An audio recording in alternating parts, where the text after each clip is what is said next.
चलिए नमस्कार दोस्तों, आप सभी का स्वागत है जीएस जीनियस एकेडमी के इस ऑनलाइन प्लेटफॉर्म पर। उम्मीद है आप सभी लोग मस्त होंगे और पढ़ाई आपकी जोरों से चल रही होगी, क्योंकि आप सभी को पता है कि 19 तारीख नज़दीक आने वाली है। क्योंकि आपका TRE 3.0 मतलब आप सभी को पता है कि भाई आपका PGT TGT का एग्ज़ाम आ चुका है। बिहार वालों का संविदा शिक्षक वर्ग 2 चयन परीक्षा की कभी भी डेट आ सकती है, तो आप सभी लोग पूरी ईमानदारी से पढ़ाई कर रहे हैं। तो हमारे एप्लीकेशन पर कंप्लीट आपको सिलेबस मिल रहा है, साथ ही साथ हम प्रैक्टिस सेट कराते हैं 5 बजे। 3 बजे हमारी थ्योरी प्रैक्टिस सेशन रहती है, कंप्लीट थ्योरी। कल से एम्ब्रियोलॉजी स्टार्ट होगा, तो आप बिल्कुल जुड़ सकते हैं। आप देखिए हमारा बिहार PGT का बॉटनी का अलग से सिलेबस चल रहा है, मात्र 499 रुपये में। आपने बहुत सारी एकेडमियों में ट्राई करा होगा, आपको पता है कि कोई इंग्लिश में पढ़ा रहा है, कोई आपको कुछ प्रोवाइड नहीं कर रहा है, लेकिन हम यहाँ पर पूरे विश्वास के साथ में एक एक चीज़ आपको प्रोवाइड कर रहे हैं। साथ ही साथ TGT वाले, चाहे आपके 4.0 वाले हों या 3.0 वाले हों, ध्यान देना सभी लोगों को क्या करना है, 499 वाला 1 ईयर वैलिडिटी वाला कोर्स लेना है, जिसमें आपको फिजिक्स केमिस्ट्री बायोलॉजी, साथ में आपका बॉटनी इन्वायरमेंट सब कुछ मिल रहा है, साथ में GS भी मिल रहा है। तो ये आप बिल्कुल परचेज कर सकते हैं, कोर्स को इनरोल करा सकते हैं। और कंप्लीट साइंस तो आपको पता है हमारा बेसिक से लेके एडवांस तक पूरा साइंस, जो भी साइंस में आता है, ऐसा नहीं है साइंस मतलब फिजिक्स केमिस्ट्री बायोलॉजी, उसके साथ भी जैसे खाद्य प्रोसेसिंग वाला हो गया, आपका सॉइल वाला हो गया, एनवायरमेंट इकोलॉजी वाला हो गया, सब कुछ आपको इसमें मिल रहा है। ठीक है, अगर बॉटनी अकेला जनरल लेना है तो बॉटनी भी आपको प्रोवाइड किया जा रहा है, साइंस की बुक तो मिल ही रही है, और संविदा शिक्षक वालों के लिए भी कोर्स चल रहा है। तो सभी लोग हमारे जुड़ चुके हैं, सभी को गुड इवनिंग। चलिए भागीरथी जी, सांगवी जी, और इधर भी सब लोग जुड़ रहे हैं, डिम्पी जी, पूनम यादव जी, लीला जी, गुड इवनिंग सभी लोगों को, यूट्यूब वालों को भी। तो चलिए स्टार्ट करते हैं अब हमारा आज का प्रैक्टिस सेशन। तो यहाँ पर थोड़े लेवल वाले क्वेश्चन भी रहेंगे, क्योंकि आपका PGT का ये चल रहा है जो प्रीवियस ईयर में क्वेश्चन आए हुए हैं।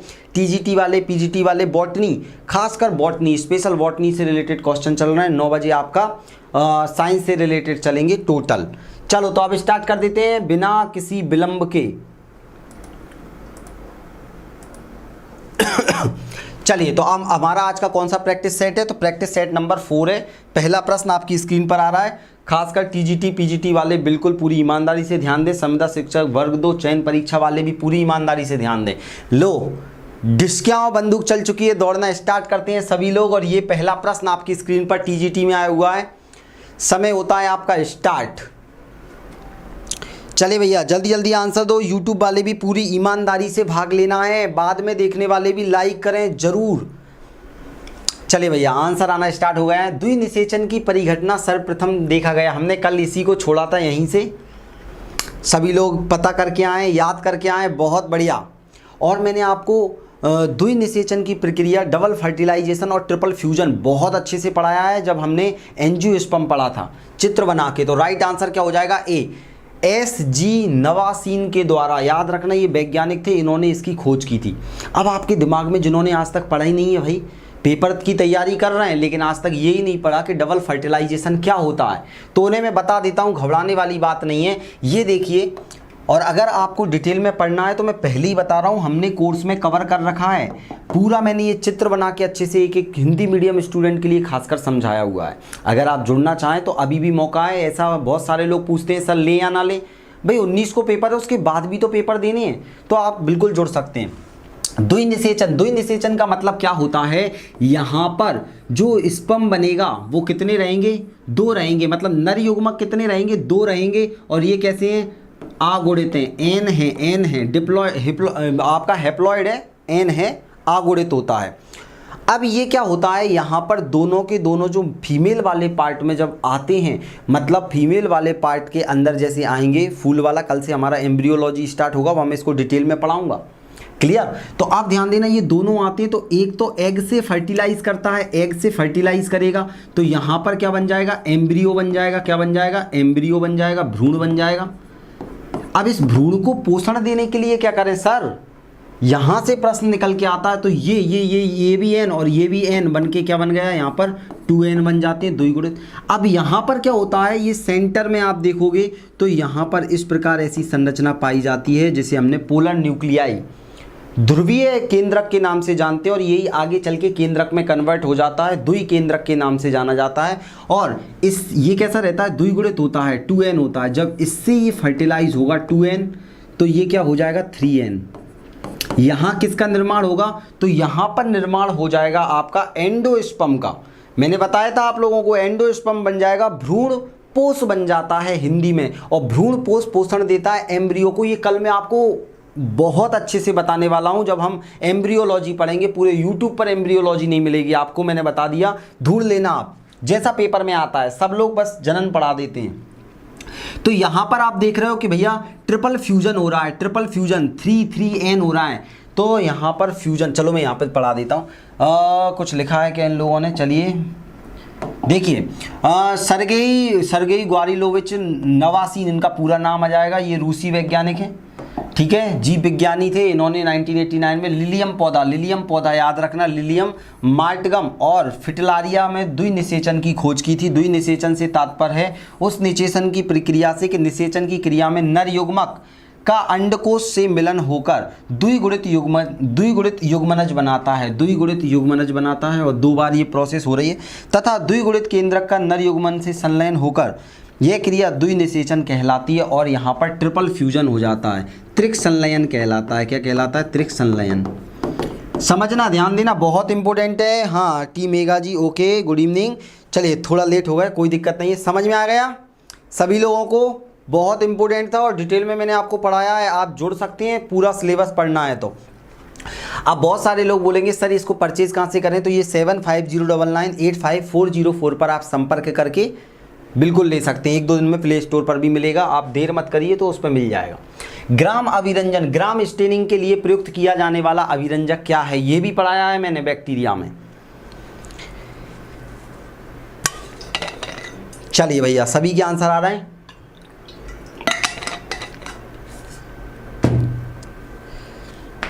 सादगी तो हमारी जरा देखिए, एतवार आपके वादे पे कर लिया।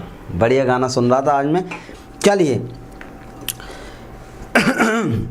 सभी के आंसर मुझे दिखाई दे रहे हैं भाई साहब, सभी के आंसर आ रहे हैं। सी बिल्कुल, एप्लीकेशन पे तो एक का गलत नहीं है, यूट्यूब पर भी 1-2 के मुझे गड़बड़ लग रहे हैं। तो राइट आंसर हो जाएगा आपका कॉटन ब्लू नहीं होता, क्रिस्टल वॉयलेट होता है, बैगनी रंग का यूज किया जाता है। ये मैंने आपको पढ़ाया है। चलिए मैंने कैसे पढ़ाया है आपको बता देता हूँ।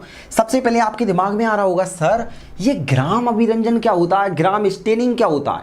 तो इससे पता लगाया जाता है कि भैया जो बैक्टीरिया है वो कैसा है, ग्राम पॉजिटिव है, निगेटिव है, नुकसान पहुंचाएगा नहीं पहुंचाएगा, या आपके शरीर का कोई सड़ा गला भाग है, हाथ सड़ गया किसी का, फेफड़े सड़ गए, लीवर सड़ गया, वहां पर बैक्टीरिया है या नहीं है उसका पता लगाने के लिए एक टेस्ट किया जाता है जिसे ग्राम स्टेनिंग कहा जाता है, जिसमें क्रिस्टल वॉयलेट का यूज किया जाता है। ये देखिए ग्राम स्टेनिंग के लिए प्रयुक्त किया जाने वाला अभिरंजक है क्रिस्टल वॉयलेट।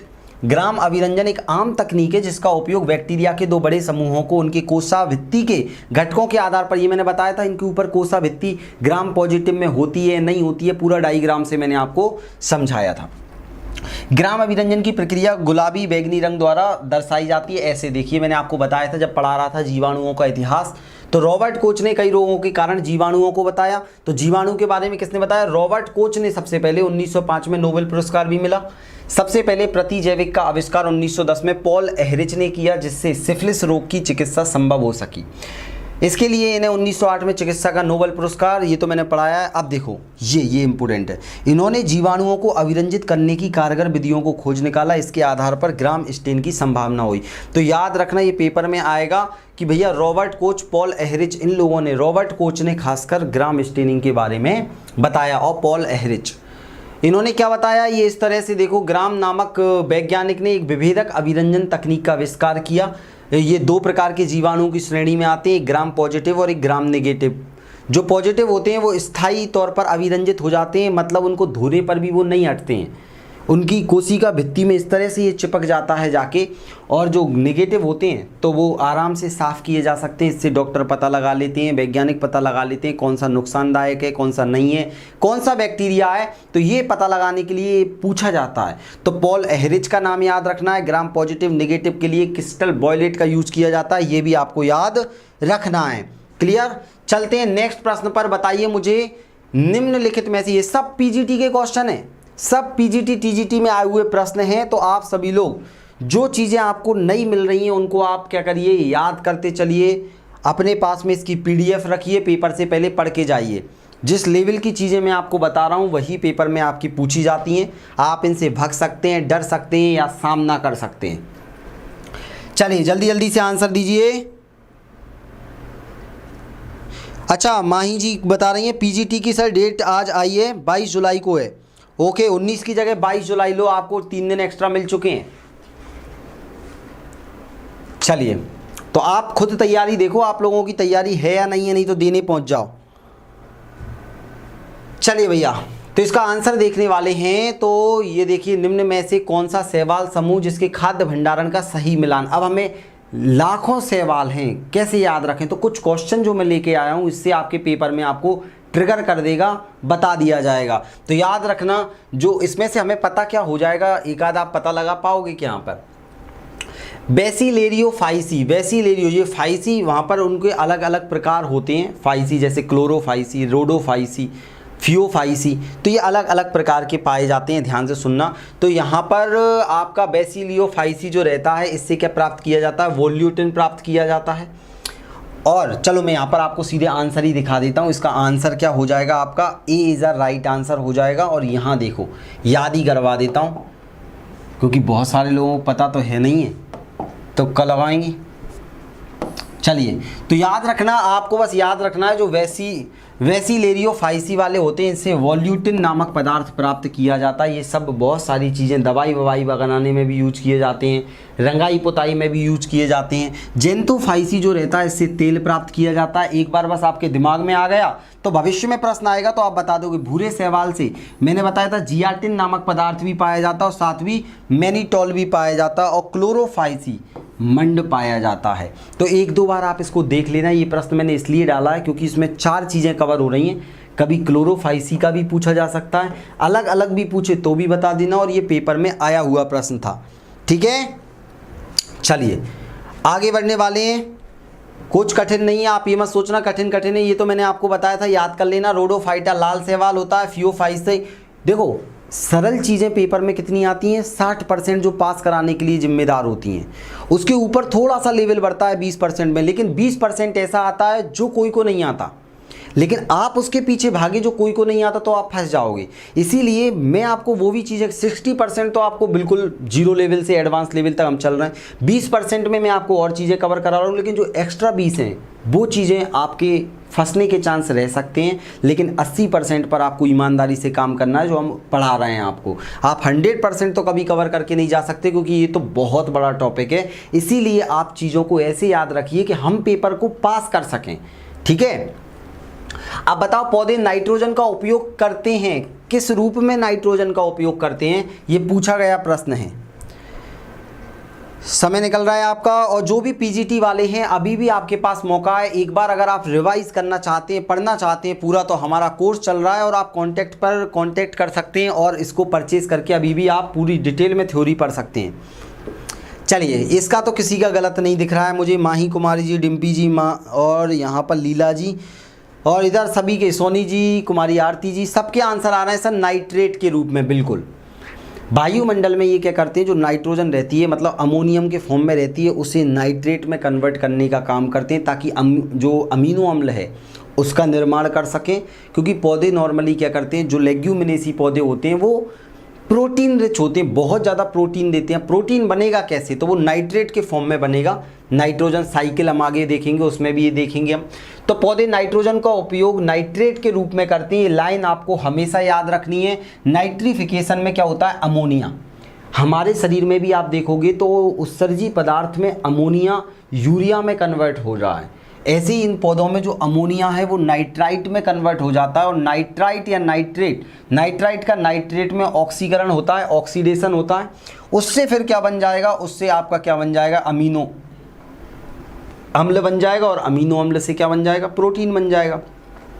प्रोटीन में कितने अमीनो अम्ल पाए जाते हैं बताइए हमारे शरीर में, देखते हैं कितने लोग बता पाओगे हमारे शरीर में। माही कुमारी जी, 1 मिनट में आप लोगों की कमेंट देख लेता हूँ, लेट तो नहीं आ रहे हैं। अगर लेट भी आए तो आप टेंशन मत लेना, हमें तो आंसर देना है, हमें आंसर देना है, मुझे देखूँ या ना देखूँ।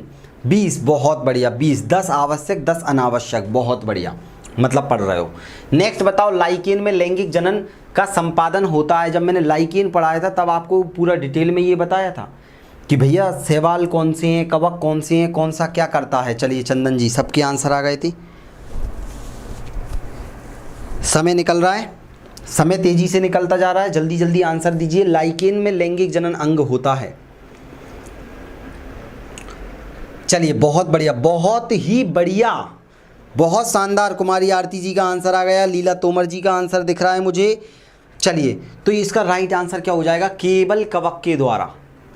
भाई साहब ये बने होते हैं, ये तो आपको गुमराह करने के लिए दिया गया है हर कोई स्टूडेंट को। ये यूट्यूब वाले और एप्लीकेशन वालों को तो पढ़ाया है मैंने, फिर भी कुछ लोगों ने गलत कर दिया। पढ़ना आज दोबारा जाके। लाइकेन में जो प्रजनन होता है, रिप्रोडक्शन होता है, वो सारा का सारा कवक की जिम्मेदारी होती है। ठीक है, सोरिडिया के माध्यम से ये काम चलता है।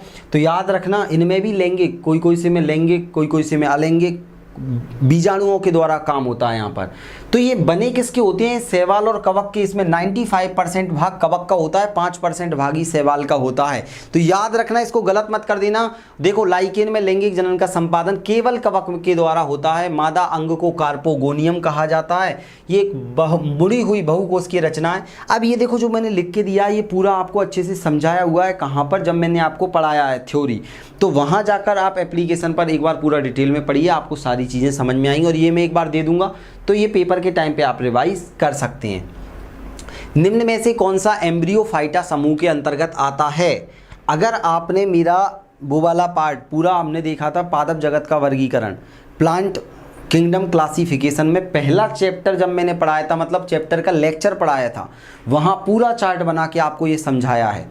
देखते हैं कितने लोग आंसर दे पाएंगे। आर्मी स्ट्रगल जोन, संगीता जी, लीला जी, प्रेमलता कुमारी जी, यहाँ पर कुमारी आरती जी, सोनी जी। चलिए बहुत बढ़िया, बहुत ही बढ़िया।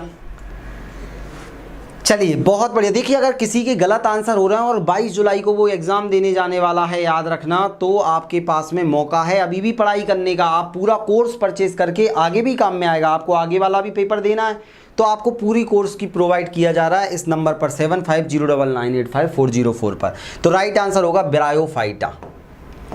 निम्नलिखित में से कौन सा एम्ब्रियोफाइटा के अंतर्गत आता है? तो आप सभी को पता है कि जो हमने देखा था कि पादप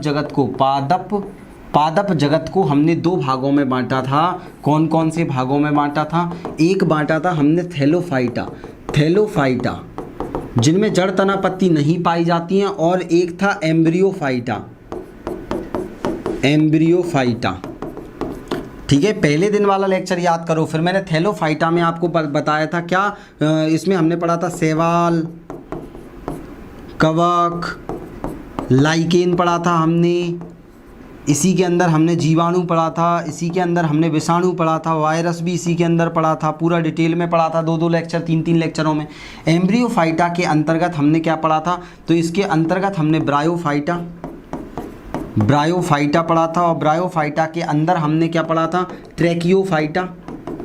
ट्रैकियोफाइटा पढ़ा था, और ट्रैकियोफाइटा के अंतर्गत हमने क्या पढ़ा था? तो हमने टेरिडोफाइटा पढ़ा था, टेरिडो पढ़ा था हमने। यहाँ पर फिर कौन सा पढ़ा था? अनावृत्तबीजी और आवृत्तबीजी, अनावृत्तबीजी, जिम्नोस्पर्म और एक आवृत्तबीजी। तो ये सारे के सारे एम्ब्रियोफाइटा के अंतर्गत आ रहे हैं, और ये सारे के सारे सिर्फ थैलोफाइटा में आएंगे, याद रखना।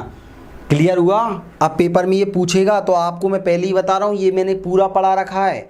आप जाके एक बार चेक तो करो एप्लीकेशन पर, हर चीज़ आपको ईमानदारी से वहाँ पर मिल रही है, तो आप टेंशन बिल्कुल मत लीजिएगा।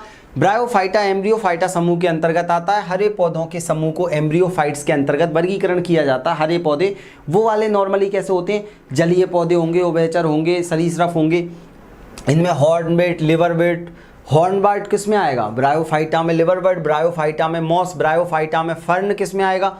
टेरिडोफाइटा में आ जाएगा। लाइकोफाइट, जिम्नोस्पर्म आ जाएंगे। फूल वाले पौधे शामिल हैं। जो मैं बोल रहा हूँ अब वो लोग तुरंत कनेक्ट कर पा रहे होंगे जिनने मुझसे पढ़ा है, नहीं पढ़ा तो आप सीखिए। ब्रायोफाइटा में सभी गैर संवहनीय भूमि पौधे होते हैं, अपेक्षाकृत छोटे होते हैं और आमतौर पर वातावरण तक सीमित होते हैं। ये आर्द्र और कम मौसमी रूप में पाए जाते हैं। ये भी हम पढ़ चुके हैं, क्यों, रीजन भी देख लिया है।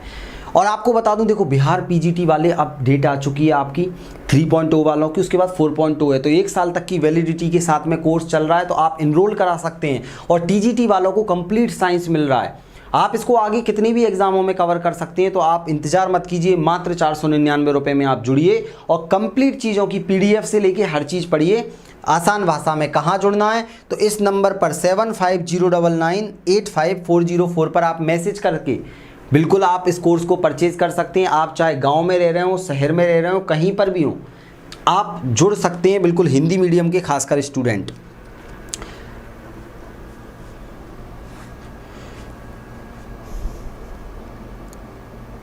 प्रेमलता कुमारी जी, आप क्या बोल रहे हैं सर, फिजिक्स की क्लास, फिर आगे का समझ में नहीं आया, BAC। चलिए एक बार और लिख दीजिए आप। चलिए समय निकल रहा है। फर्ण में नर युग्मक होते हैं। फर्ण आपने देखा होगा, सबसे पहले तो फर्ण किसके अंदर आता है, क्या आप मुझे बता पाओगे? ये थैलोफाइटा में आएगा, ब्रायोफाइटा में आएगा, टेरिडोफाइटा में आएगा, या जिम्नोस्पर्म के अंतर्गत आएगा? अभी थोड़ी देर पहले मैंने आपको बताया था फर्ण किसके अंतर्गत आएगा। कोई दिक्कत वाली बात नहीं है सोनी जी। अब आप मुझे बताइए फर्ण किस में आएगा। फर्ण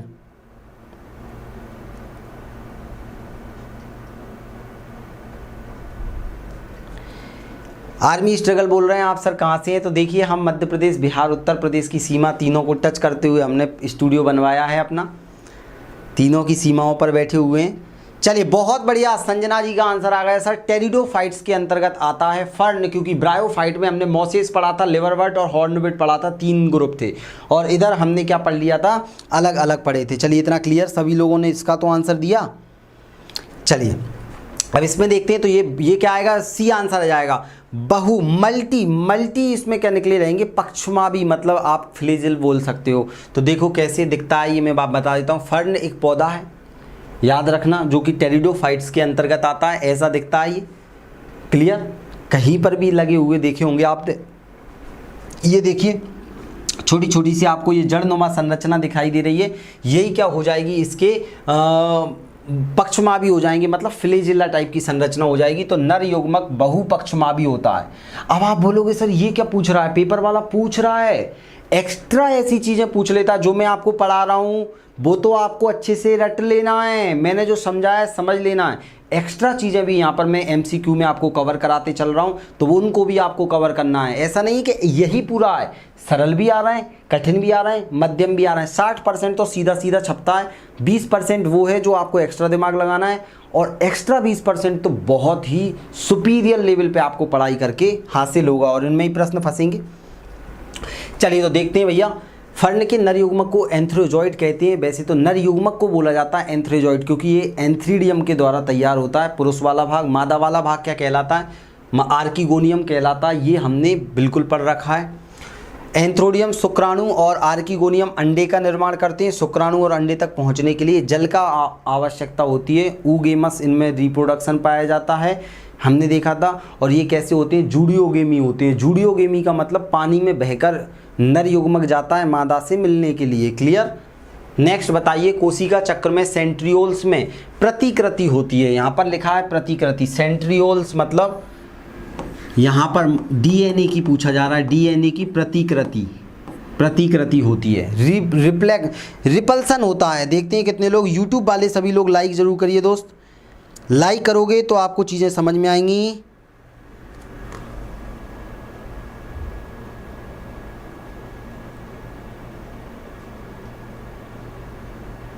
चलिए भैया, डेट आ चुकी है बिहार में, बिहार वाला डेट आ चुका है भैया, सभी लोग लग जाइए अच्छे से। अब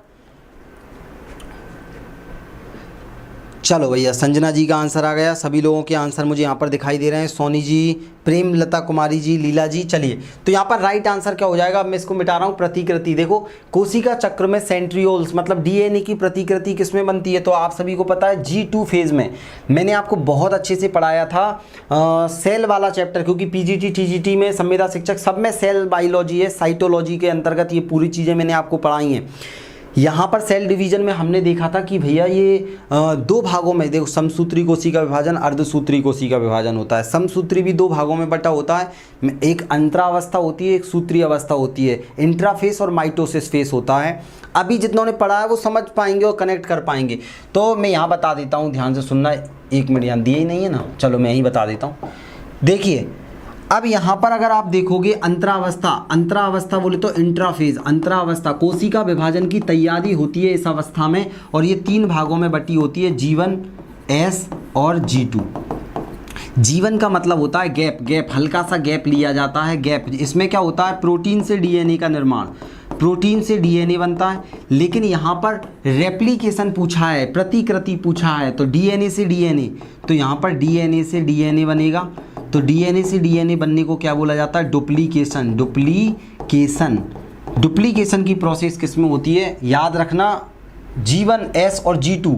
एस चरण में क्या हो जाएगा, डुप्लीकेशन की प्रोसेस हो जाएगी। लेकिन आपसे यहाँ सेंट्रियोल्स की प्रतिकृति मतलब केंद्रक, अब यहाँ पर डीएनए से क्या बन जाएगा, यहाँ पर केंद्रक बनना, वो क्रोमोसोम बनना चालू हो जाएंगे, गुणसूत्र, क्रोमोसोम।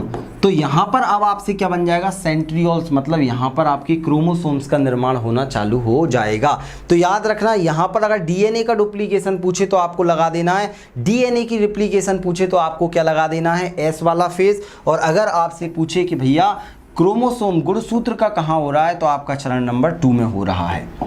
आगे बढ़ते हैं, एक बार देख लेते हैं। तारक केंद्र सेंट्रियोल्स कोशिका चक्र के एस चरण की प्रतिकृति करता है, एस अवस्था। जी के बाद आती है, याद रखना ये एस अवस्था, यहाँ पर वो डीएनए का ही पूछा जा रहा है, जितने लोगों ने लगाया है G2 नहीं है, यहाँ पर एस आएगा, एस चरण आएगा, याद रखना ये गलत लगा हुआ है, कहीं गड़बड़ कर दिया उन्होंने। एस चरण आएगा, जितने लोग भी बोल रहे हैं G2 नहीं, एस आएगा, याद रखना। क्यों, सिंथेसिस पूछा है उसने, भले ही सेंट्रियोल लिख के लिया है, लेकिन डीएनए का यहाँ पर क्या हो रहा है, सिंथेसिस हो रहा है। तो मैं एक बार और बता देता हूँ, जी के बाद आती है, ध्यान से सुनना, सभी चक्र लगभग ये छोड़ो, एस चरण में डीएनए का वास्तविक संश्लेषण या प्रतिकृति तैयार होती है। यहाँ पर डीएनए का ही पूछा हुआ है उन्होंने, तो जो आपका सिंथेसिस फेस होता है उसका एस आंसर रहेगा, G2 नहीं रहेगा, एस सी रहेगा आंसर। बिल्कुल नीलम जी, इसका सी आंसर रहेगा, मैंने वहाँ देखा नहीं, मैं समझाने में लगा, तो उसका सी आंसर, वो नॉर्मली क्या रहेगा, सिंथेसिस फेस आंसर रहेगा, एस वाले जितने भी हैं, ठीक है। डीएनए हाँ एस फेज रहेगा, बिल्कुल कुमारी आरती जी, बिल्कुल बिल्कुल, मैं समझाने में लग गया था, तो याद रखना उसमें वो टाइपिस्ट जी ने गलत आंसर लगा दिया है, मैंने सही करवा दिया है। जीवित जीवाश्म का उदाहरण क्या है, जब मैंने आपको पढ़ाया था जीवित जीवाश्म का उदाहरण क्या आएगा, मैंने आपको क्या पढ़ाया था, अलग अलग हमने देखा था, साइकोफिडिकेल्स के अंतर्गत हमने अलग अलग जीवित जीवाश्म देखे थे। बताइए आप, टेरिडोफाइटा, इन सभी के अंतर्गत। चलिए बहुत बढ़िया, मेगा जी का आंसर आ गया, सोनी जी का आंसर आ चुका है। यूट्यूब वाले भी बढ़ चढ़कर हिस्सा लीजिए, अरुण वर्मा जी, माही जी, पूनम यादव जी। अब तो आप सभी लोगों की डेट भी आ चुकी है, 22 जुलाई से आपका एग्ज़ाम है, तो सभी लोग बढ़ चढ़कर हिस्सा लीजिए और आंसर देने की कोशिश कीजिए। जीवित जीवाश्म मतलब जीवाश्म अकेला पूछा जाता है, तो आपको पता होना चाहिए कि भैया पहले थे, जीवित का मतलब आज भी है और पहले भी थे, 100 साल पहले भी थे और आज भी हैं। जिकागो बाइबोला, चाइना में ढूंढा गया था इसे, जिकागो बाइबोला, आप सभी ने आंसर लगाया है, बहुत बढ़िया बहुत बढ़िया। ये पढ़ाया भी था मैंने आपको जिकागो बाइबोला, ये देखिए जिकागो बाइबोला के साथ में मैंने आपको साइकस साबूदाना भी पढ़ाया था, इसके साथ में मैंने आपको जेमिया पिग्मिया भी पढ़ाया था, सबसे छोटा वाला पौधा।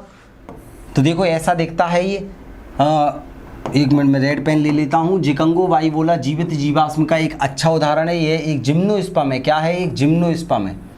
इस पौधे को विलुप्त मान लिया गया था, किंतु चीन में झेजियांग प्रांत में इससे उगाए जाने के कारण इसे जीवित जीवाश्म की संज्ञा दी है। ये पूछा जा सकता है कहाँ पर, तो झेजियांग प्रांत में इसको उगाया गया है। ऐसा माना जाता है कि चीन के बौद्ध भिक्षुओं ने लगभग 1000 साल पहले इस पौधे को उगाया था। ले 1000 साल पहले की बात है, मैं 100 साल बोल रहा था, 100 साल पहले गानों में चलता है। नेक्स्ट बताओ, नील किसकी पत्तियों से प्राप्त होता है? नील पत्तियों से प्राप्त होता है भाई। अंग्रेज हमसे नील की खेती करवा के गए ना, तो नील की खेती कैसे होती है ये भी पेपर में पूछा जा सकता है। अगर आपको नहीं पता तो मैं आपको बताऊंगा। आप लोग जल्दी जल्दी आंसर देने की कोशिश कीजिए सभी लोग।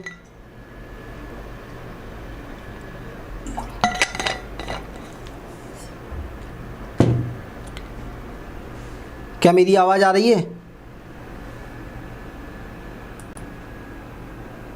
हेलो,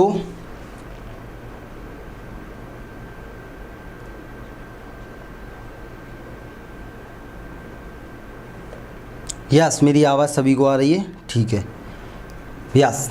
चलिए, तो नील की खेती की ध्यान सुनना, नील की पत्तियां प्राप्त होती हैं तो इंडिगोफेरा टिक्टोरिया।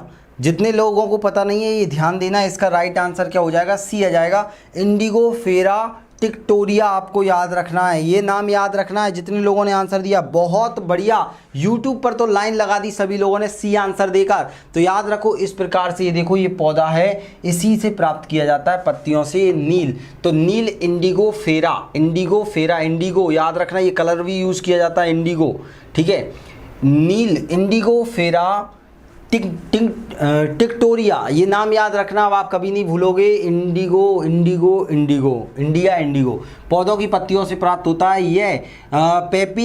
ये कौन सी कुल से संबंधित आ जाएगा? पेपिलियोनेसी। हम आगे देखेंगे, कुल को पढ़ेंगे डिटेल में।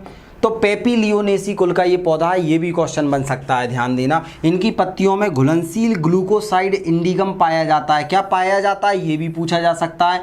अगर ये एडवांस, मैं बोल रहा हूँ 60% के ऊपर जो 20% है वो वहाँ पर ये क्वेश्चन बनेगा और बन सकता है कि भैया क्या पाया जाता है जिसके कारण नील का रंग नीला होता है? तो ये ग्लूकोसाइड इंडिगम पाया जाता है। पानी में अपचयी होकर नीले रंग की घुलनशील डाई इंडिगो का निर्माण करता है। डाई को ही क्या बोलते हैं? इंडिगो। तो इतना आपको इससे प्रश्न से चीज़ें याद रखनी है। आवाज़ क्लियर है? ओके, डॉक्टर शकील अहमद जी धन्यवाद। तो ये आपको याद रखना है। अब आपकी डेट आ चुकी है बिहार पीजीटी वाले, आप जल्दी से आंसर दीजिए। कॉटन पादप के किस भाग से कॉटन तंतु प्राप्त किए जाते हैं? इतने सारे में पूछा गया है। Rajasthan, PSC, PGT, biology, RPSC, school lecturer, क्यों ना आपके क्वेश्चन यही का यही रख दे वो। तो आपको जल्दी जल्दी आंसर देना है। चलिए भाई, नीलम जी का आंसर आ चुका है, बहुत बढ़िया। बहुत सारी चीज़ें आपसे बन रही होंगी, कुछ प्रश्न ऐसे हैं जो नई भी बनते हैं, तो घबराना नहीं है, नए प्रश्न सीखने दिए हैं मैंने बहुत सारी चीज़ें। और इसमें एडवांस लेवल पे चल रहे हैं हम, मतलब ये लेवल आपका बहुत हाई और अच्छा लेवल लेके चल रहा हूँ मैं आपको। बाकी तो नॉर्मल, अब मैंने क्वेश्चन आंसर आपके चैप्टर के बाद ही कवर करा दिए हैं। 60% जो आपके पेपर में आएंगे, एक्स्ट्रा चीज़ें भी हम MCQ में लेके चल रहे हैं। चलिए अब ध्यान से सुनना, कॉटन पादप के किस भाग से कॉटन तंतु प्राप्त किया जाता है? लीला जी ये ध्यान से सुनना। टीचर, अब जैसे मध्य प्रदेश में संविदा शिक्षक होता है, ऐसे ही बिहार में क्या होता है? पोस्ट ग्रेजुएट टीचर जो बनाए जाते हैं वो पीजीटी के थ्रू बनाए जाते हैं, 11वीं 12वीं वाले। और जो 8वीं 9वीं 10वीं वाले होते हैं वो टीजीटी के द्वारा बनाए जाते हैं। वही टीजीटी वाले 6वीं से 8वीं तक का एग्ज़ाम भी वही उसी से लगता है। और फिर वो 5वीं तक का और जूनियर हो जाता है, वहाँ अलग। जैसे सीटेट चलता है कहाँ पर? उत्तर प्रदेश में चल जाता है। UTET, Uttar Pradesh teacher eligibility test, तो ये टीचर के लिए है सारी की सारी चीज़, ठीक है। लेकिन बॉटनी सभी के लिए सेम है, बॉटनी में कोई दिक्कत नहीं है। तो कॉटन किससे प्राप्त किया जाता है? बीज से प्राप्त किया जाता है। कॉटन सीड होते हैं, देखिए आप इस प्रकार से कॉटन का जो पेड़ होता है उसके अंदर जो बीज रहते हैं, उन बीज से ये फाइबर तंतु निकलते हैं। कपास के रेशे पौधे के बीज से प्राप्त किए जाते हैं। वे प्रायः फुलफुले उभार वाली कोमल रुई होती है जो बीज के चारों ओर आवरण के रूप में वृद्धि करता है। यह मालवेसी कुल का है। ये किसका है? Malvaceae, Malvaceae, Malvaceae. हम कुल आगे देखेंगे तो ये मालवेसी कुल का पौधा है जो जीनस गॉसिपियम है। मतलब इसका वंश कौन सा है? गॉसिपियम आ जाएगा। अगर गहराई में आपको देखना है तो यह एक प्रकार का प्राकृतिक क्या है? यह स्टार बना लेना, सेल्यूलोज है, ठीक है। ये प्राकृतिक रेशे के रूप में प्राप्त होता है। इन रेशों की वजह से कपास के पौधों के बीज का विसरण हो जाता है और कपास के रेशे सिर्फ बीज से ही प्राप्त होते हैं। इनकी पत्तियां खाने योग्य होती हैं, मतलब खा भी लेते हैं पत्तियों को जानवर वानवर। आप याद रखना कि जो इम्पोर्टेंट चीज़ है वो है आपका बीज। बीज से क्या होता है? ये पूरा का पूरा कॉटन निकलता है। कॉटन की साड़ियाँ आप लोगों ने देखी होंगी। क्लियर हो रहा है इतना? चलते हैं आगे। नेक्स्ट बताइए, त्रिसमेकन की प्रक्रिया पाई जाती है। ये त्रिसमेकन का मतलब होता है ट्रिपल फ्यूजन। ट्रिपल फ्यूजन वैसे तो आपने देखा है ये जिम्नोस्पर्म एंजियोस्पर्म के अंतर्गत चल रहा है, लेकिन यहाँ पर एक शैवाल है जिसके अंदर भी ये प्रक्रिया हो जाती है। उसका नाम भी आपको याद रखना है, मैं आपको बताऊंगा। ये देखिए थोड़ा सा लेवल अच्छा है, पीजीटी लेवल है, तो आपको थोड़ा सा चीज़ें याद रखनी पड़ेंगी। नई नई चीज़ें मैं आपके लिए लेकर आ रहा हूँ। बाकी आपका एप्लीकेशन पर डिटेल में पूरी चीज़ें चली रही हैं।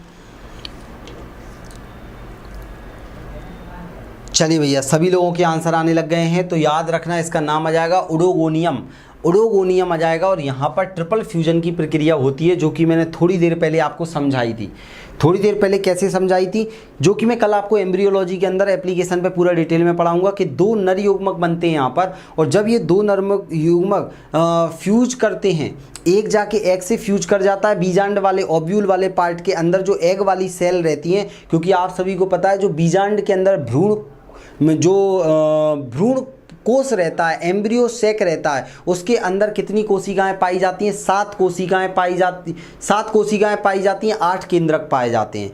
2 कोशिकाएं बीच वाली मर्ज हो जाती हैं। तो याद रखना, मैंने एप्लीकेशन पे ही बताया था, वहाँ शायद 8 बोला है, उसको 7 कर लेना। 7 कोशिकाएं, 8 केंद्रक पाए जाते हैं। वैसे मैं ये कल आपको डिटेल में समझाऊंगा। तो यहाँ पर वो 3N त्रिगुणित बना लेता है, मतलब दोहरा निषेचन होता है और त्रिक संलयन होता है। चित्र के माध्यम से मैंने बताया था। ये देखिए, यहाँ पर ये पोलर न्यूक्लियस होता है, ये जब अंदर इसमें मिलता है तो एंडोस्पर्म बनता है, 3N हो जाता है। ये चित्र में नहीं, मैंने हाथ से बना के आपको बताया था। यहाँ देखिए, ट्रिपल फ्यूजन की प्रक्रिया ओडोगोनियम में होती है। वैसे इन लोगों में क्या होता है, पोर्स के माध्यम से स्पोरोफाइटिक होते हैं, ये स्पोर बनाए जाते हैं। लेकिन ओडोगोनियम में क्या होता है, यहाँ पर ट्रिपल फ्यूजन होता है।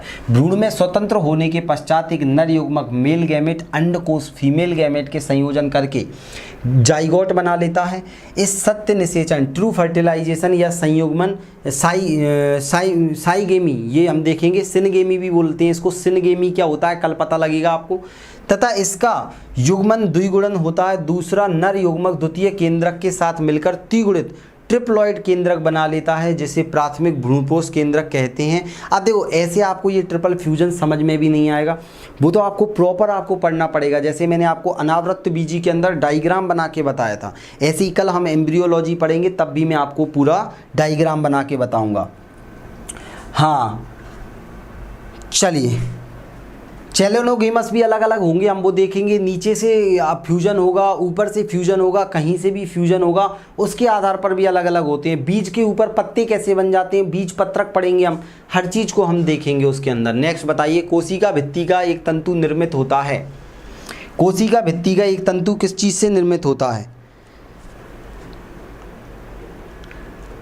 ओडोगोनियन ट्रिपल फ्यूजन, इनका याद रखना है आप सभी लोगों को, क्योंकि 22 तारीख को अब आपकी डेट आ चुकी है। 22 तारीख को एग्ज़ाम है आपका।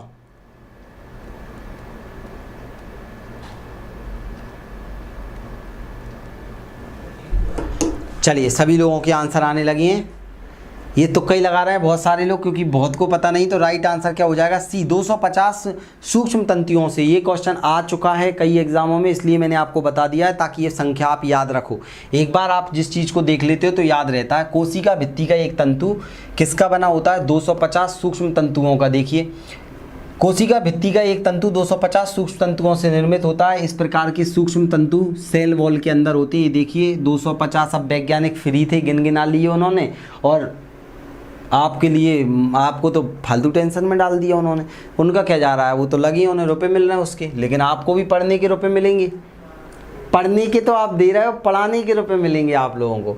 सूक्ष्म तंतु बहुत ही पतली तंतु जैसी संरचना है, जो ग्लाइकोप्रोटीन और सेल्यूलोज से बना होता है। सेल्यूलोज माइक्रोफाइबल्स प्राथमिक कोशिका भित्ति में मौजूद होते हैं। मतलब जो कोशिका भित्ति होती है उसके अंदर जो आप देख रहे हो, सेल्यूलोज के बने होते हैं और ग्लाइकोप्रोटीन के। पानी के अवशोषण पर सेल की मात्रा बढ़ जाती है और मौजूद माइक्रोफाइबर अलग हो जाते हैं और सेल की ताकत बढ़ाने में मदद करते हैं। मतलब सीधी बात है, सेल क्या करती है, सुरक्षा कवच के रूप में काम करती है, और ये तंतु ही उसकी सुरक्षा का काम करती है। ये आंतरिक संरचना का पार्ट है। क्लियर? चलिए,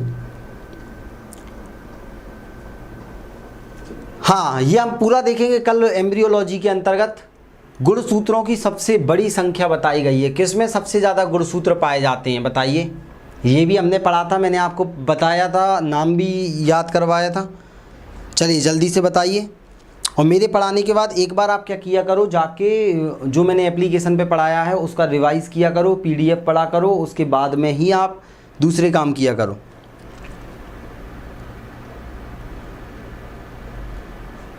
चलिए भैया, सभी लोगों के आंसर आने लगे हैं यहाँ पर।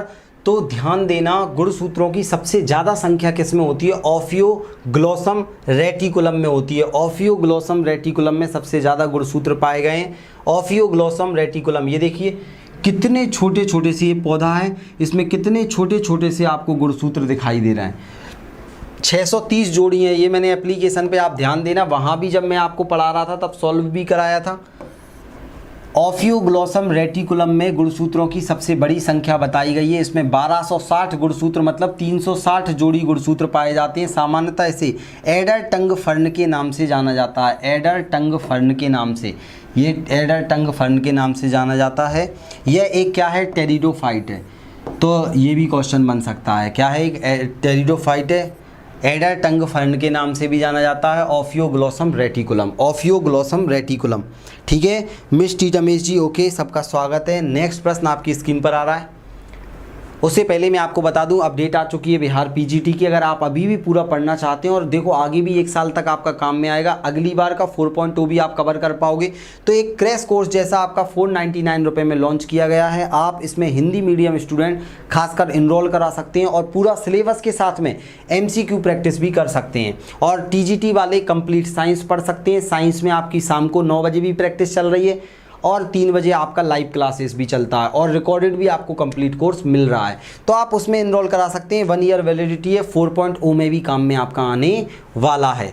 नेक्स्ट प्रश्न आपकी स्क्रीन पर है। कौन सा खनिज रक्षक कोशिकाओं में जल विभव का नियंत्रण करता है? ये तो बता दोगे।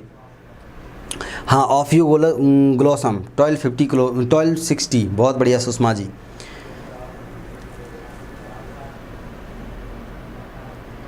चलिए भाई, YouTube पर भी सभी लोग लाइक करते जा रहे हैं, बहुत बढ़िया।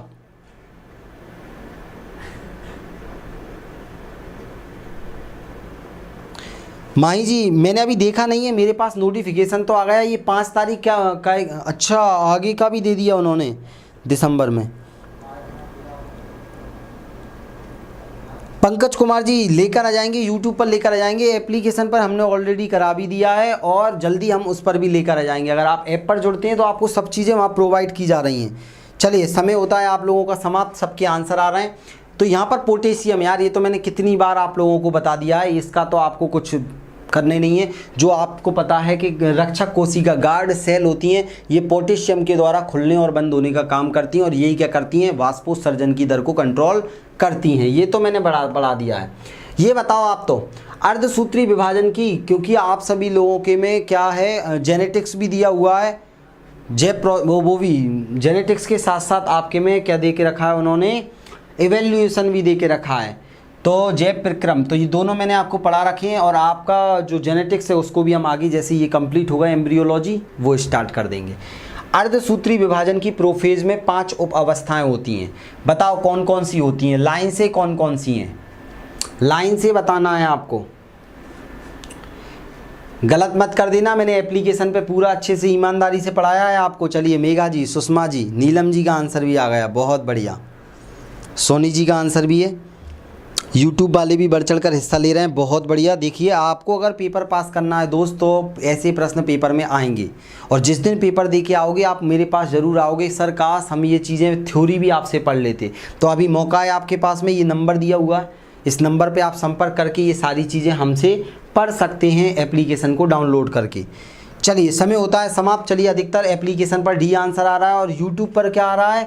YouTube पर B और C आ रहा है। तो देखते हैं क्या आंसर होने वाला है। अर्धसूत्री विभाजन की प्रोफेज, देखो अर्धसूत्री जो कोशिका विभाजन होता है, मियोसिस सेल डिवीजन होता है, वो 2 फेज में होता है, मियोसिस 1 और मियोसिस 2। मियोसिस 1 की प्रोफेज के अंदर पूर्वावस्था 5 भागों में बटी होती है। लिप्टोटीन, पहला वाला लिप्टोटीन, ये 5वें नंबर पे आ जाएगा। दूसरा जाइगोटीन, पैकेटीन, तो लिप्टोटीन, जाइगोटीन, पैकेटीन, डिप्लोटीन और डाइकाइनेसिस। लेजी पड़ी दीदी के नाम से हमने इसे याद करा था। लिप्टोटीन, जाइगोटीन, पैकेटीन, डिप्लोटीन और डाइकाइनेसिस बोले तो आपका D आंसर हो जाएगा, D। Leptotene, zygotene, pachytene, diplotene और डाइकाइनेसिस। ये देखिए आप, इस तरह मैंने आपको पढ़ाया था। अर्धसूत्री कोशिका विभाजन 2 प्रकार की, 1 और 2। 2 कैसी होती है? मियोसिस की जैसी, माइटोसिस जैसी होती है। मतलब समसूत्री हो जाएगी वो। और ये देखो अंतरावस्था और सूत्रीय अवस्था, सूत्रीय अवस्था के अंदर कैरियोकाइनेसिस अवस्था की पूर्वावस्था 5 भागों में बटी है। इन सबको हमने डिटेल में पढ़ा है। 5 भाग कौन से हैं? लिप्टोटीन। लिप्टोटीन में क्या देखा था हमने? इस अवस्था में मेल और फीमेल के गुणसूत्र आपस में कैसे दिखाई देते हैं? लिपटे हुए दिखाई देते हैं, ऐसे इस तरह से क्या होते हैं? गुणसूत्र आपस में लिपटे हुए दिखाई देते हैं। फिर जाइगोटीन में क्या होता है? ये क्या कर लेते हैं? ये जोड़े बना लेते हैं। ये गुणसूत्र क्या कर लेते हैं? आपस में जोड़े बना लेते हैं, पेयर बना लेते हैं, 2 पेयर बना लेते हैं। और फिर पैकेटिन में क्या होता है? क्रॉसिंग ओवर होता है। क्या होता है? क्रॉसिंग ओवर होता है। ये भी पेपर में क्वेश्चन पूछ लिया जाता है। क्रॉसिंग ओवर किस घटना में होता है? तो क्रॉसिंग ओवर होता है। उसके बाद में क्यों हो रहा है? क्योंकि जीन का आदान प्रदान हो सके, अर्धसूत्री विभाजन है, बच्चा पैदा करना है। तो यहाँ पर क्या हो जाएगा भाई? यहाँ पर क्या हो जाएगा? यहाँ पर ये सिस्टम हो जाएगा कि भैया मेल वाले भाग पर फीमेल वाले का कुछ भाग जाकर चिपक जाएगा और फीमेल वाले पर क्या हो जाएगा? मेल वाले का कुछ भाग जाकर चिपक जाएगा। इसको बोला जाता है कियाज़मेटा। क्या बोला जाता है? कियाज़मेटा। कियाज़मेटा की घटना भी हो जाएगी, मतलब जीन का आदान प्रदान हो जाएगा। और डाइकाइनेसिस मतलब दोनों अलग हो जाएंगे। तो इतना क्लियर हो गया आप सभी लोगों को, ये चीज़ें आपको याद रखनी है। नेक्स्ट बताइए, कोशिका चक्र का नियमित अनुक्रम क्या है? देखो नवोदय विद्यालय पीजीटी बायोलॉजी में पूछा गया क्वेश्चन है, तो आपसे कभी भी आपके भी एग्जाम में पूछा जा सकता है। देखते हैं कितने लोग आंसर दे पाएंगे।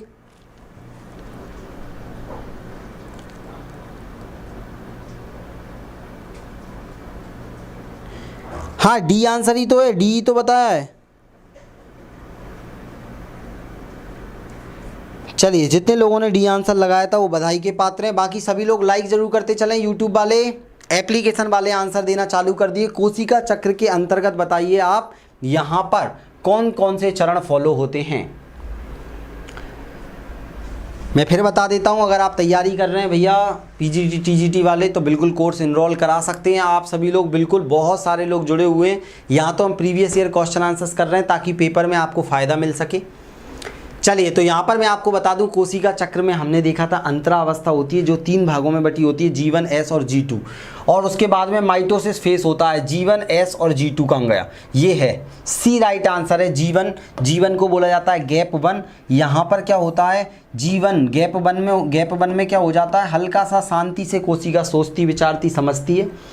आकार बढ़ाने के लिए उसमें क्या होता है? प्रोटीन से डीएनए का निर्माण होता है। एस में डीएनए से डीएनए बनता है। और G2 अवस्था में गुणसूत्रों का निर्माण होता है। फिर माइटोसिस अवस्था में क्या कर दिया जाता है?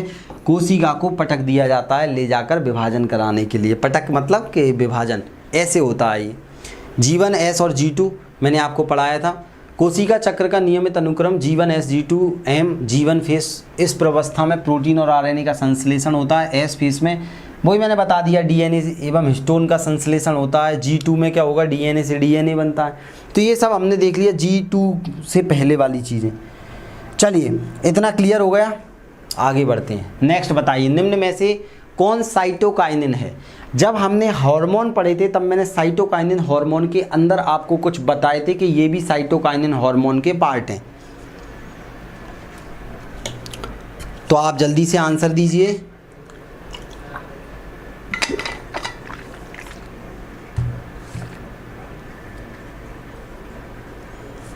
और इनसे घबराना नहीं है, आपको चीज़ें सीखना है। इसकी पीडीएफ में आपको प्रोवाइड कर दूंगा आपकी एप्लीकेशन पर। जो प्रश्न पेपर में आते हैं मैं वही प्रश्न आपके लिए लेकर आ रहा हूँ। ऐसा नहीं है कि बस आपका मनोरंजन कर दिया जाए, आपको मज़ा आ जाए। जो आपके पीजीटी लेवल का है वही प्रश्न यहाँ पर रखे गए हैं। तो कौन सा साइटोकाइनिन है? चलिए, आंसर सभी लोगों के आने लग गए हैं, बहुत बढ़िया। तो याद रखना, जिएटिन, काइनेटिन, बेंजाइल एडिनिन, ये सभी क्या है? साइटोकाइनिन है। साइटोकाइनिन एक प्रकार का हार्मोन हमने पढ़ा था। खोज किसने करी थी बताओ? जिब्रेलिन के बाद में साइटोकाइनिन की खोज किसने करी थी? ये कोशिका विभाजन में मदद करता है पौधे के अंदर और मजबूती प्रदान भी करता है। उपरोक्त सभी is a right answer. D is a right answer, नहीं बाद में कोई बोले लगवाया नहीं है। D is a right answer, ठीक है। बहुत बढ़िया, नीलम जी का आंसर आ चुका है, सभी के आंसर आ रहे हैं, बहुत बढ़िया। Cytokinin, Miller. कुनुसोवा ने किसकी खोज की थी फिर? चलिए, G8 काइनेटिन बेंजिल एडेनिन सभी साइटोकाइनिन है। G8 साइटोकाइनिन परिवार का एक पौधा का वृद्धि हार्मोन है। पौधे में कैसा आएगा? वृद्धि हार्मोन 3 पढ़े थे हमने, ऑक्सिन, जिबरेलिन और साइटोकाइनिन। इसमें एक साइड चेन के साथ साथ प्यूरिन रिंग संरचना होती है। इसमें हाइड्रोक्सिल अमीनो और ओलेफिन समूह होते हैं। ये मकई में खोजा गया था सबसे पहले। किसमें? मक्के के अंदर इसे खोजा गया था। ऐसे प्रश्न भी बन जाते हैं जो मैंने लिख के दिए हैं। पार्श्वकलियों के विकास को बढ़ावा देते हैं। पार्श्वकली ये मैंने पूरा पढ़ाया है आपको अच्छे से, वहाँ पे चेक करो। काइनेटिन एक साइटोकाइनिन जैसी सिंथेटिक यौगिक है। पौधे में कोशिका वृद्धि को क्या करते हैं? कंट्रोल कराता है। काइनेटिन खोजा गया था पहला साइटोकाइनिन। काइनेटिन पहला साइटोकाइनिन है। ये भी देखो, ये भी आपको याद कर लेना है, ये भी चीज़ आ जाएगी। और बेंजिल एडीन का जिसे 6 बेंजाइल एमिनो प्यूरिन भी कहते हैं, एक सिंथेटिक साइटोकाइनिन है जो पौधे में कोशिका विभाजन को उत्तेजित करता है। मतलब ये सभी साइटोकाइनिन के अलग अलग प्रकार मिलते हैं जो कि आपसे पेपर में पूछे जाते हैं। इतना क्लियर हो गया सभी लोगों को? चलें आगे। ये रहा नेक्स्ट, भारत में स्थापित पहला जीव मंडल भंडार है। पहला बायोस्फीयर रिजर्व। जैव मंडल बोल दो, जीव मंडल बोल दो, बायोस्फीयर रिजर्व। सर मैं बिहार टीजी साइंस की तैयारी कर रही हूँ, लेकिन मैं कंप्लीट साइंस का कोर्स ली हूँ 499 वाला। 4 दिन पहले उसमें टीजीटी वाला लेना है, कैसे होगा?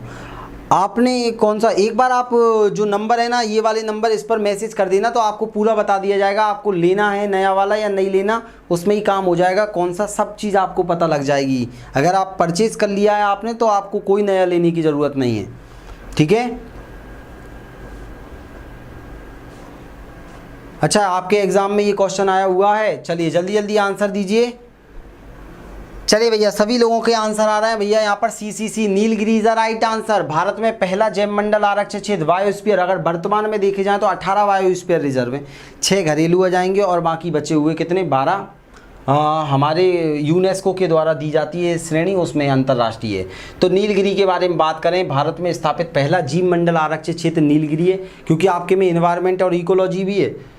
जो 1986 में स्थापित हुआ था, ये केरल, कर्नाटक और तमिलनाडु राज्य में फैला हुआ है। 3 राज्यों की सीमा को ये टच करता है। मैंने आपको पढ़ाया है, देखो जैव मंडल आरक्षित क्षेत्र जाओ के आप चेक करोगे एप्लीकेशन पे, तो मैंने ये पढ़ाया है कि भैया इसकी शुरुआत 1972 में United Nation Environment Development Programme के तहत हुई थी।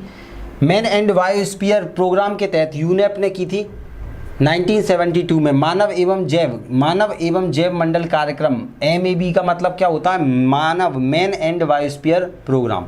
यह एक अंतर्राष्ट्रीय कार्यक्रम होता है, इसे यूनेस्को के द्वारा देखा जाता है। यूनेस्को की द्वारा इसकी सूची तैयार की जाती है। जो क्षेत्र इसकी सूची में आ जाते हैं उनका संरक्षण और वित्त पोषण अंतर्राष्ट्रीय स्तर की संस्थाएं करती हैं। और ये कहाँ होता है? जहाँ पर जीवों की बहुत ज़्यादा विविधता पाई जाती है, अलग अलग प्रकार के जीवों की संख्या ज़्यादा है, उन्हें खतरा ना हो, इसलिए वहाँ कोई इंसानी गतिविधि को रोकने के लिए उस क्षेत्र को क्या जैव मंडल आरक्षित क्षेत्र घोषित किया जाता है। उसको 3 जोन में बांट दिया जाता है। 3 जोन कौन कौन से मैं आपको बता देता हूँ। कैसे घोषित करते हैं? पहले भारत सरकार घोषित करती है, फिर यूनेस्को वाले आके चेक करते हैं और फिर वो उसको घोषित कर देते हैं। अभी 18 हैं, 12 यूनेस्को की सूची में, 6 घरेलू हैं। देखो सबसे पहला जोन होता है कोर जोन। कोर जोन मतलब जहाँ पर किसी को जाने की अनुमति नहीं होती है, सिर्फ वैज्ञानिक जा सकते हैं। बफर जोन में पर्यटन जा सकते हैं, और ट्रांजिशनल जोन में मानव रह सकता है लेकिन कोई भी फैक्ट्री नहीं लगा सकता, ताकि आवाज़ ना हो, प्रदूषण ना हो, धुआं ना हो, जानवर अच्छे से रहें।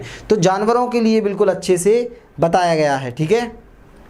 चलिए, ये मैंने आपको पूरा अच्छे से, आप उसमें जाके चेक करोगे तो मैंने आपको पढ़ाया है।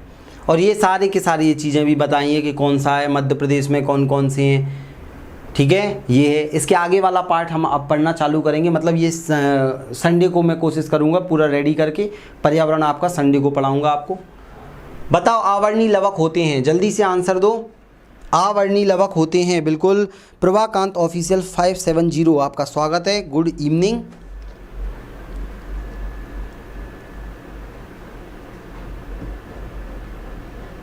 रेंज कितने काम का है? रेंज कितने किलोमीटर का? उसमें मैंने बताया, एक बार आप चेक कर लेना कि बफर जोन, ट्रांजिशनल जोन, सारे जोनों का उसमें दे रखा है, कितने से कितनी दूरी पर कौन जा पाएगा, कौन नहीं जा पाएगा, एक बार आप चेक कर लेना वहाँ। चलिए, समय होता है समाप्त। आवर्णी लवक होते हैं, जल्दी जल्दी आंसर दो। सभी लोगों के आंसर मुझे दिख रहे हैं। B B B B B B B B B is a right answer. रंगहीन लवक होते हैं। हमने पढ़ा है कि भैया जो लवक होते हैं वो 3 प्रकार के होते हैं, वर्णी, अवर्णी और हरित लवक होते हैं। क्रोमोप्लास्ट, क्लोरोप्लास्ट और ल्यूकोप्लास्ट होते हैं। तो ये अवर्णी ल्यूकोप्लास्ट होता है, मुख्यतः पौधों की जड़ों में पाया जाता है। ल्यूकोप्लास्ट रंगहीन लवक होता है, कलरलेस होता है। ये मांड, तेल व प्रोटीन कणों का संग्रहण करता है। इनका आकार छड़ समान गोल होता है। जैसे छोटे आवर्णी लवक सूर्य के प्रकाश में हरित लवक में परिवर्तित हो जाते हैं। जो छोटे छोटे होते हैं वो नई नई कलियां खिलती हैं तब उसमें कन्वर्ट हो जाते हैं हरित लवक में। तो लवक के बारे में मैंने आपको पढ़ाया था, सिंपल ने बताया था। खोजकर्ता हेकेल है। लवक 3 प्रकार के होते हैं, सिर्फ पादप कोशिका में पाए जाते हैं, वर्णी, अवर्णी और हरित लवक। सब कुछ पढ़ाया है एप्लीकेशन पे, अगर आप पढ़ना चाहो तो आपको सब मिलेगा। वर्णी लवक जो रंग डिसाइड करता है पौधों के अंदर, चुकंदर के अंदर अलग कलर होगा, गाजर के अंदर, ये अलग अलग पिगमेंट के लिए अलग अलग जिम्मेदार होता है। जैसे आप देखोगे टमाटर लाइकोपिन के कारण, गाजर कैरोटीन के कारण, चुकंदर विटामिन के कारण। और आवर्णी लवक, इसे आवर्णी लवक इसलिए कहा जाता है क्योंकि इसमें कोई रंग नहीं पाया जाता, जड़ों में पाया जाता है। ये मुख्यतः भूरे रंग का होता है, ठीक है। और लास्ट में हरित लवक के बारे में इतना कुछ लिख के दिया है, आप पूरा पढ़ लेना क्योंकि मैंने वहाँ हरित लवक पढ़ा दिया है कंप्लीट, आप देख लेना एक बार। नेक्स्ट बताइए आज का अंतिम प्रश्न, आनुवांशिकता निर्धारित करने वाली इकाई क्या कहलाती है। आज का अंतिम प्रश्न है। 9 बजे वाली क्लास तो अपनी अलग चलेगी, ये पीजीटी टीजीटी वालों के लिए विशेष खासकर क्लास थी, संविदा शिक्षक वर्ग 2 चयन परीक्षा वालों के लिए। क्योंकि अब आपको पता है कि पीजीटी की डेट आ चुकी है, 22 जुलाई को एग्ज़ाम है, तो सभी लोग पूरा फोकस कीजिए। और अगर आप डिटेल में पढ़ना चाहते हैं तो हमारा कंप्लीट सिलेबस आपके लिए अवेलेबल है, टू द पॉइंट जो आपके सिलेबस में लिखा हुआ है, खासकर हिंदी मीडियम वालों के लिए डिज़ाइन किया है। तो आप 7509985540 पर एप्लीकेशन को डाउनलोड करके आप पढ़ सकते हैं। चलिए सभी लोगों के आंसर आ रहे हैं। तो आनुवांशिकता की इकाई कहलाती है gene. Gene is a right answer. जब आप देखोगे गुणसूत्र को हम पढ़ते हैं, ये देखिए इस प्रकार से जब आप गुणसूत्र देखोगे तो गुणसूत्र के अंदर आपको क्या मिलता है, डीएनए मिलता है। ये डीएनए की सूक्ष्मतम इकाई क्या कहलाती है, जीन कहलाती है। और जीन के बारे में जोहानसन ने बताया था, और जीन ही अपने अंदर सारी जानकारी को स्टोर करके रखती है। हमारी आनुवांशिकता की यूनिट क्या आ जाएगी, जेनेटिक यूनिट जीन होती है, ये आपको याद रखना है। पेड़ पौधों में भी जीन होता है। जीन के बारे में भी मैंने आपको पढ़ा है, न्यूनतम लंबाई होती है डीएनए की। जोहानसन नामक वैज्ञानिक ने खोज की, आनुवांशिकता की इकाई है। अनुवांशिकी के अंदर अध्ययन किया जाता है। ग्रेगर जॉन मेंडल ने क्या किया था, इसकी खोज की थी। तो ये सब आपको याद रखना है, ये बार बार आपके पेपर में पूछा जाता है। क्लियर। आनुवांशिकता निर्धारित करने वाली इकाई कहलाती है, डीएनए के बने होते हैं। यह जीन आनुवांशिकता की भौतिक और कार्यात्मक इकाई है। ये आपका अंतिम प्रश्न है, इतने सारे एग्जाम में आया हुआ है। और आप सभी लोगों के लिए क्या है, ये होमवर्क है, आपको कमेंट करके इसका आंसर देना है। और आपको मैं बता देता हूँ कि हमारे पूरे कोर्स कंप्लीट चल रहे हैं प्रॉपर तरीके से। तो आप चाहो तो कंप्लीट कोर्स में इनरोल कराने के लिए 7509985404 पर संपर्क कर सकते हैं। यहाँ पर आपको हमारी एप्लीकेशन मिल जाएगी, एप्लीकेशन की आपको क्या मिल जाएगी, लिंक मिल जाएगी, ठीक है। और आप क्या कर सकते हो, कोर्स परचेज कर सकते हो। और अभी आपको कितने में मिल रहा है, मात्र 499 में 1 ईयर वैलिडिटी के साथ में कोर्स आपको मिल रहा है। दोस्त तो बिल्कुल जुड़ना मत भूलिएगा, ये क्लास आपके लिए हम डेली लगातार लाते रहेंगे।